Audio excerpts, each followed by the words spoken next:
বেণীমাধব চলে যায় কামাখ্যা ধামেতে। বাবা নেমে আসিলেন বারুদির গ্রামে। বাবাকে প্রথমে কেউ চিনিতে না পারে, পাগল বলিয়ে সবে উপহাস করে। একদিন দুই ব্রাহ্মণের পৈতে জড়াইয়া গায়ত্র করে বাবা তারে খুলিয়া দিল। চারিদিকে এই কথা প্রচারিত হলো, দলে দলে ভক্তবিন্দু আসিতে লাগিল। অতঃপরে আশ্রম ভুলবার দিতে বহু ভক্ত শিষ্য যেতা লাগিল।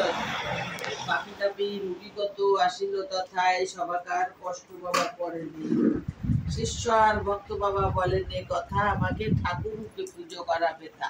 শ্রদ্ধা ভক্তি নিয়ে যে বা আমারে ডাকিবে অবশ্যই সেই ভক্ত মোর সাড়া পাবে। আমি নেই এই কথা করোনা মতে ছিলাম থাকবো সদা তোদেরই মাজারতে জলে স্থলে জলে জঙ্গলে জঙ্গলে বিপদে পড়িবি, তখনই আমার কথা স্মরণ করিবি। এই রূপে লোকনাথ কত লীলা করে, কারো সাধ্য সেই সব বলিবারে পারে। 160 বছর বাবার বয়স হলো, মর্তদামে তেজিবারে বাবার ইচ্ছা হলো। 1297 সাল 19 জ্যৈষ্ঠতে দেহত্যাগ যান বাবা অমর লোকেতে। যার ঘরে বাবার চিত্রা রাখিবে যতনে, অন্য কষ্ট থাকিবে না তাহারে ভবন।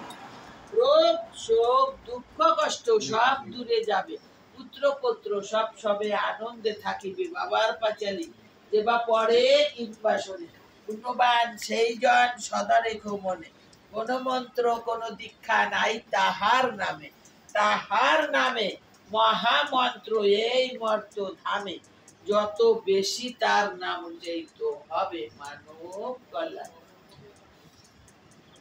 জয় বাবা লোকনাথ, জয় বাবা।